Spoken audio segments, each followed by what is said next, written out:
Okay, let's move into some climate change news. Let's see. George Sakroklides tweeted this out. Rare cyclone Ionos is on track to hit Greece. This is from 16 hours ago. A rare cyclone dubbed Ionos hold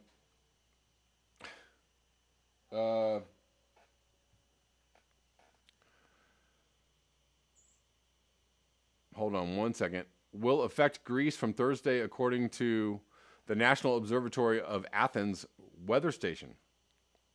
The main characteristics of Ionos will be heavy rainfall, thunderstorms, and strong gale force winds, especially at sea. Ionos expected to begin unfolding late Thursday afternoon with a barometric low. Will hit first the islands of Zakynthos, Kefalonia, and Ithaca, and the region of Ilia in the Peloponnese. On Friday, Ionos is expected to affect the rest of Peloponnese, central Greece, Attica, and Evia. The Cyclades Islands are expected to be affected as of Friday night. There you go. Rare cyclone. Not so rare in these days and times.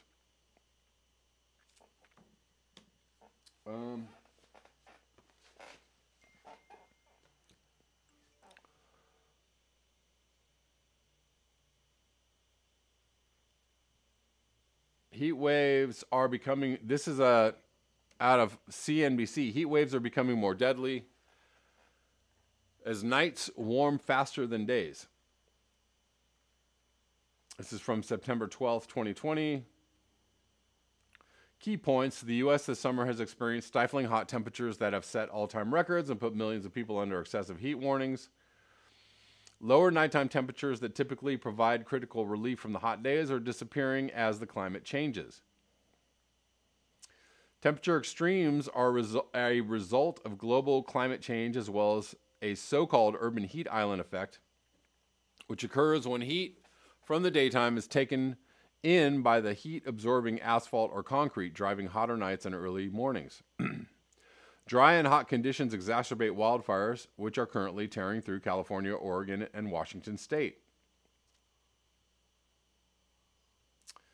The U.S. this summer has experienced stifling hot temperatures that have set all-time records, put millions of people under excessive heat warnings, and during a historic heat wave in the western U.S., temperatures in Death Valley, California reached 130 degrees Fahrenheit, a potential record for the highest temperature ever reliably recorded on Earth. Oakland, California reached 100 degrees for the first time ever in August, and Phoenix had its highest temperature for the month at 117 degrees. And on Sunday, temperatures in one part of Los Angeles hit 121 degrees as the state deals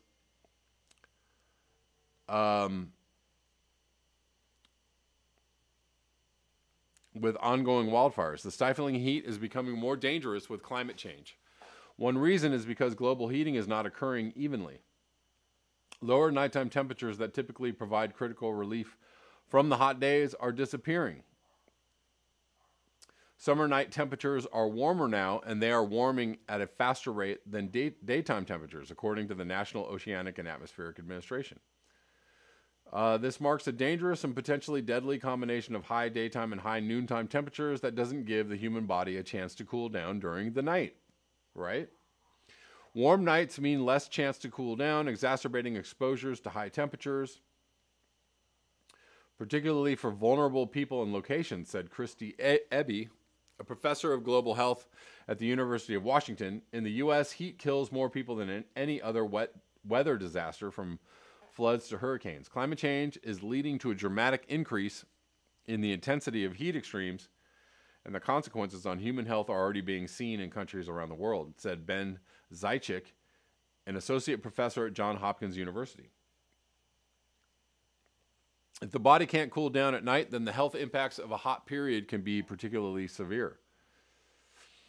Climate change is making heat waves and droughts more common, intense, and widespread. Dry and hot conditions exacerbate wildfires, which have grown more destructive in recent years.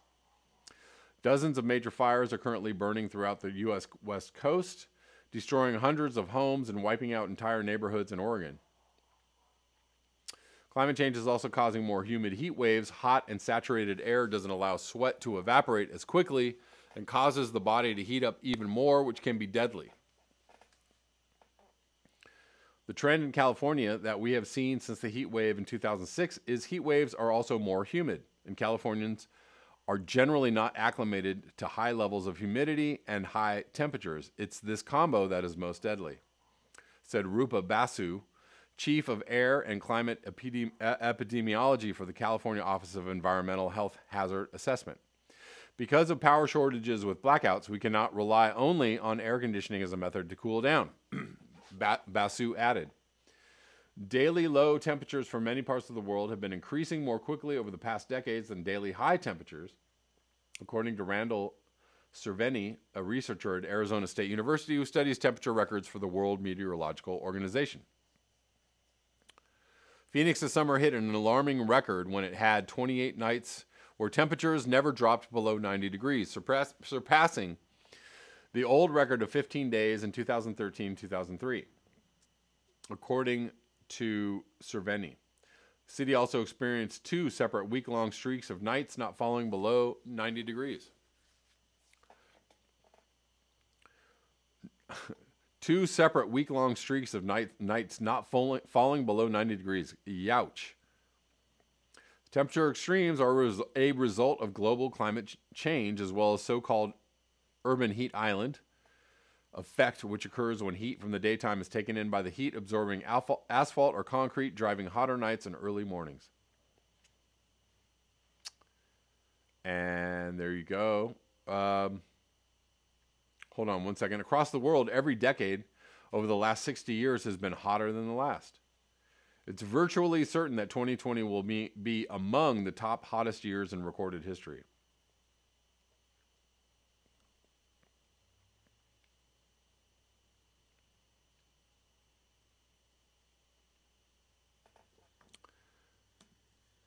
And there you go.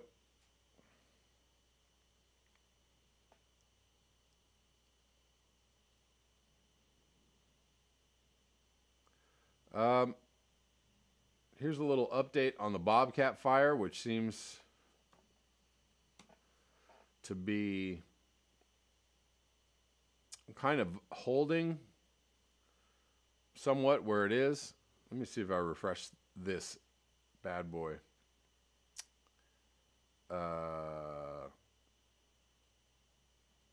Yeah, seems to be holding about where it was. I don't know.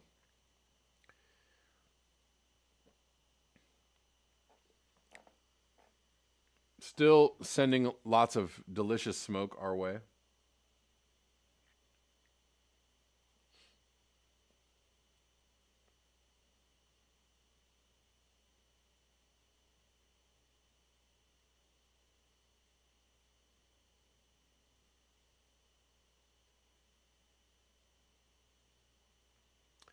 Alaric Harrison says, I'm getting solar panels on my roof for my house and garden nursery. I'll be off the grid.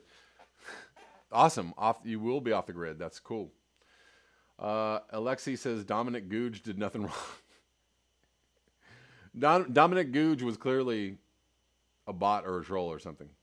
Obviously. He was just here to muck it all up. So, you know.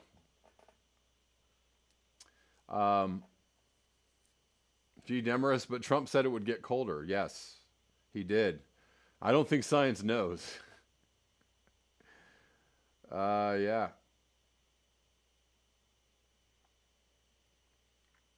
So, industrial AC needed. Yes, indeed. Really, really big, beautiful AC needed. I'm trying to decide what I'm going to read next. There's so many things. Well, let's stay with temperature. But I wanted to get into very quickly. I read some things yesterday about some alternative ideas to what we could do about climate change, and for the most part, people were like pretty open to the conversation.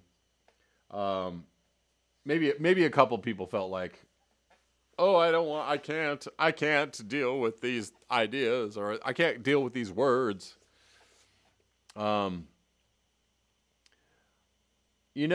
done a really good job of making mistakes, right? We've done a really good job of messing things up and doing the wrong things and going like, uh-oh, that wasn't so good, right?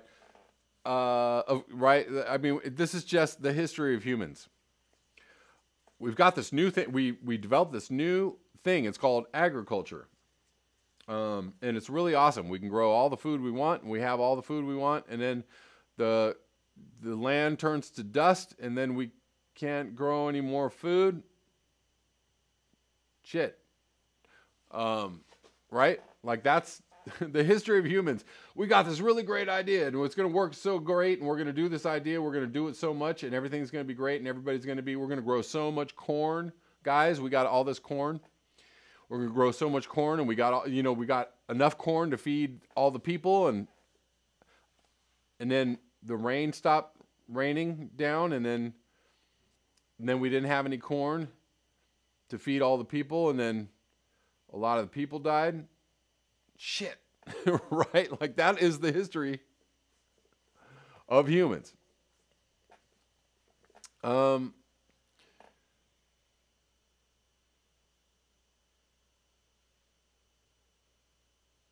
Yeah, you know what?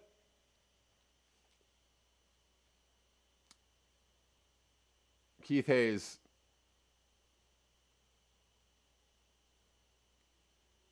What is it? I've heard a little bit about this fee and dividend thing. I'm super skeptical about it, and maybe we can talk about it another day. Maybe we can have an in-depth discussion about it, but I just don't see it. But again, right? So we love to come up with these great ideas, and these great ideas always turn into like, uh-oh.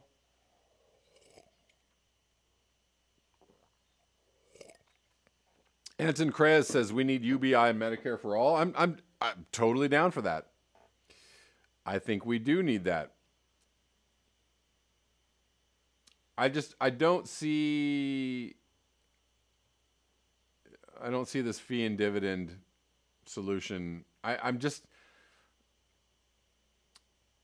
need to look a little deeper into it, but it's hitting me very wrong. That's all I can say. A few people have sent me the fee and dividend thing, but it actually requires, I mean, is it going to stop polluters from polluting? And is it going to stop people, if you give people a lot of money from all the carbon pollution, are we gonna stop buying all the things, right? Are we gonna stop destroying the planet with all this free money that we got? Like, I like the idea of a UBI. I totally am for it, and I love the idea of Medicare for all, or Medicare for all. But you know, if you're gonna give people a UBI and say like, go forth and just live how we're living, like, I just don't see that. I see that actually as problematic. If you give people a UBI, like, here's a lot of money, you don't have to worry about starving. Like, you're going to have enough food, and you're going to be able to pay your electricity bills, and maybe you can, buy a house or build a house or something. But if you're just giving people money to be like, go to the, just go to the mall, buy a new car, go to the mall, buy all the things, do the same stuff you've been doing, like, I get the idea, but like how it looks very specialized to me, and it looks like one of those specialized solutions that doesn't take in the whole of the picture, right? It's not holistic. It's not a holistic solution. It's like, we're going to tax these guys over here, and then they won't want to use fossil fuels anymore, and we're going to give people money over here, and then there we go, problem solved. Like, it seems very, very short on vision. Keith Hayes, the money offsets the tax, so the consumer does not get slammed, but conservation is encouraged. Right. So that, you know, I get all that. I get all that. I see that. Your environment, Seattle, maybe the things we buy would be made from hemp instead of fossil fuels with a carbon fee. But it's, you know, maybe I just, it's like, I agree with a UBI. I even agree with a dividend to, you know, UBI, whatever, carbon dividend. But how would we would have to really, really encourage another way of living on a really grand scale, right? Like, again, this is all about messaging, and this is all about, you know, the media and the educators and the scientists all saying like, well, this would be the best way for us to live. So we really want everybody to transition to this way of living, which is like very low energy. Again, like something like the Amish, something like the Amish with the internet, right? We're all gonna grow our own food. We're gonna stop driving cars. We're gonna stop getting in airplanes. We're gonna use very, very little electricity. We'll still have the internet, but, you know, we're not going to go out. We're all going to, you know, wear the, we're all going to wear the same clothes and the same shoes and shit. Right. There's not going to be, you know, you're not going to go to Target and buy 15 different kinds of, you know, you're not going to be able to order a new welcome mat from Amazon. Like all that shit has to be closed down. Target, Amazon, eBay, like all like, you know, just random consumer goods has to be shut down on some level, because all of that is fueling what? Emissions use and ecological destruction. So you got to stop that stuff. You have to stop that stuff. You can't give people a UBI and go like, yeah, here's some money. Buy whatever you want. That's going to continue the destruction of the planet.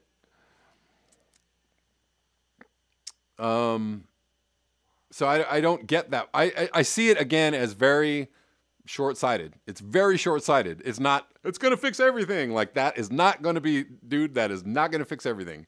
It's going to be the solution. Nope, nope, nope, nope, nope.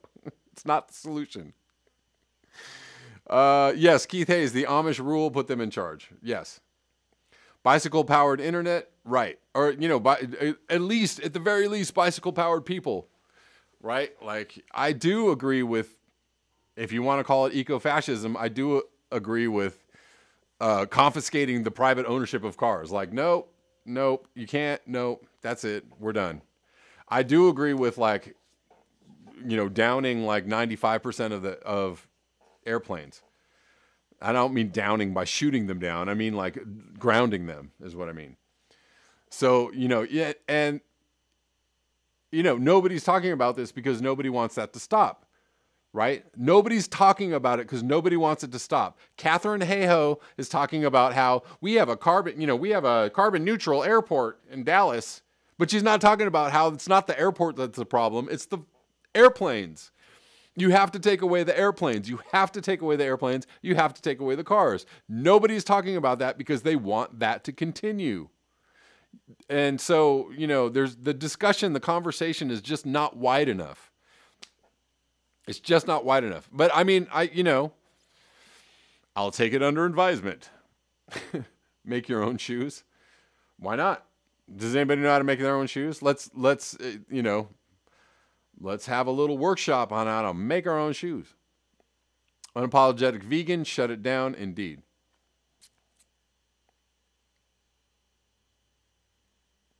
Anthony Davis, you cannot shut the system down. Well, I mean, not without, you know, you can't shut the system down without causing a lot of mayhem. So, but if you tell people like, this is where we're going to go, and we're going to give you money for this transition, right? We're going to go in this direction. Here's, you know, we're going to make sure that you have enough money. You're not going to starve. We're going to make sure that everybody has a house. Everybody has, you know, food, and everybody has medical care. The end. Bing. You get all those three things, you're fine. And now we're going to figure out how to make this transition, right? That's how you do it. Eco-Amish is the caricature of the real goal. Yeah. Something like that. You know, I'm saying the Amish are the closest the closest to the ideal, but they're not totally ideal, but something along those lines. But people don't need to own 20 pairs of shoes, and people don't need to own closets full of clothes. You don't need it. And you shouldn't have it. Like, you don't need it and you should not have it. Like, if I'm Mother Earth, I'm telling you right now, you're not going to have it. No. Like, I'm sorry. No, you can't have that. Somebody needs to be the dad in this motherfucker, right? Like, somebody needs to say, nah, you're not having it. You're not getting it. Sorry. I'm the dad. Sorry about that. I know you feel like you're, you got free reign, but you don't. You're living in my house and you're not going to have it. So, right?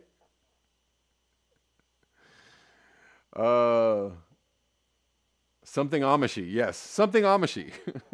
All acoustic music. I'm down. Why not?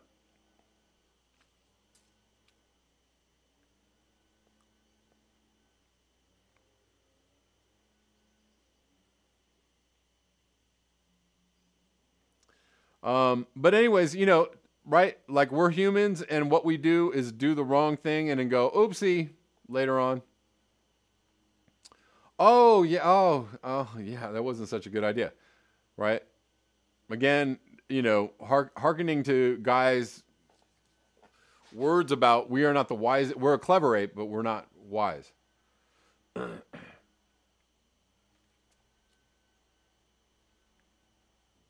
Russ Taylor, there is a slim chance. Don't know if you thought that has occurred. Don't know if that thought has occurred to you. Yes, it totally has. But Keith Hayes, I'll look at it a little more. Fee and dividend PDF. I'll look at that a little more. But I really, Osama, you need synthesizers. I mean, mistakes have been made, right?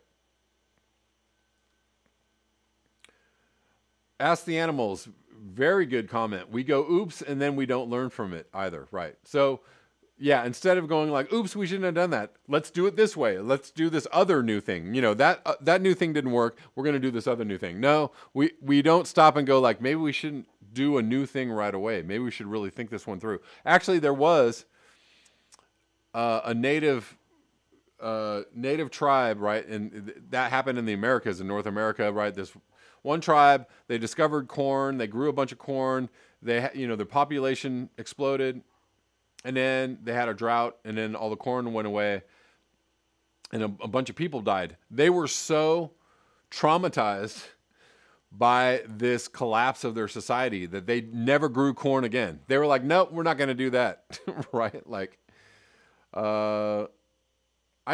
maybe there was a better answer than that, than like never doing it. Maybe the answer could have been like, well, we can have all the corn we want, but maybe we shouldn't have all the babies we want, right? Maybe we should limit our birth rate. Maybe we should always make sure that we have enough corn by keeping our population low.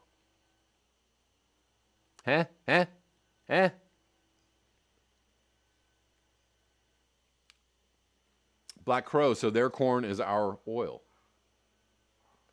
Right. Pandemic's box.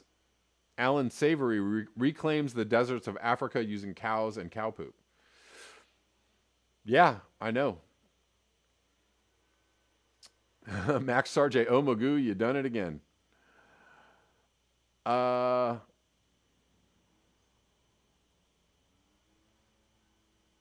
Let's see. I don't know if I'm going to cover something else today because I'm getting kind of long on time. Oh, yeah, I said I want to cover this. Last thing I wanted to cover today, this is from Arctic News. This is from yesterday. Temperatures threaten to become unbearable. You don't say. Let's read on. Many people could face unbearable temperatures soon.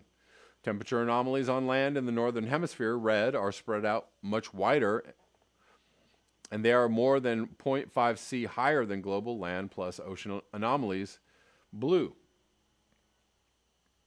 If you guys can see that. The pale green and gray trends are both, oh, we're going to look at this a little more, pale green and gray. Trends are both long-term trends based on January 1880 to August 2020 NOAA data. The short-term red and blue trends based on January 2013 to August 2020 NOAA data are added to show the potential rise due to El Nino.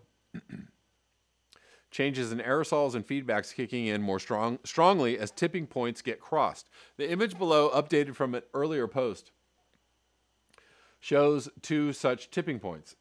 The August 2020 ocean temperature anomaly on the northern hemisphere was 1.13 C above the 20th century average. The image shows a trend based on January 1880 to August 2020 NOAA data. The latent heat tipping point is estimated to be 1 C above the 20th century average.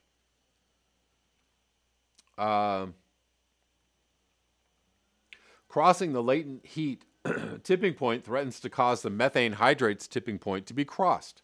That would be the yellow here, right? Y'all see that? Crossing the latent heat tipping point threatens to cause the methane hydrates. I just said that. Estimated to be 1.35 C above the 20th century average. So yes, here we are here.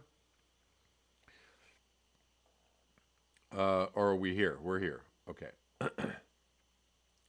Keep in mind that above images show temperature anomalies from the 20th century average, as an earlier post points out, when using a 1750 baseline and when using ocean air temperatures and higher Arctic anomalies, we may already have crossed both the 1.5 C and the 2 C thresholds that politicians at the Paris Agreement pledged would not get crossed.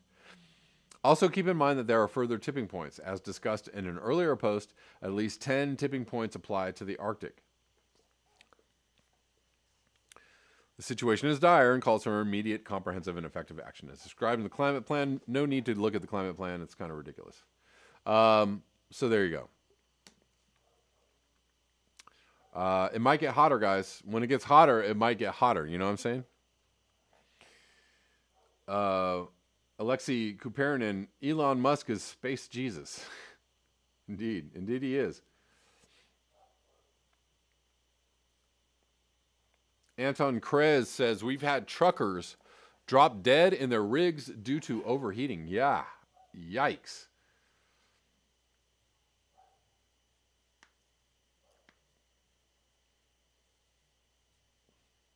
Kuro Hikes, anyone really think that planting gardens or raising cattle is going to save us? As we all sit at our computers, phones, is hopelessly optimistic. The end is nigh says, the truth is no one knows what's going to happen. I think you do. Your handle is the end is nigh.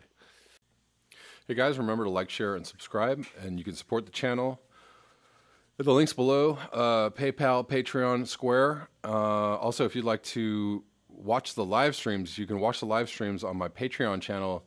You can subscribe for as little as $1. So hopefully I will see you over there.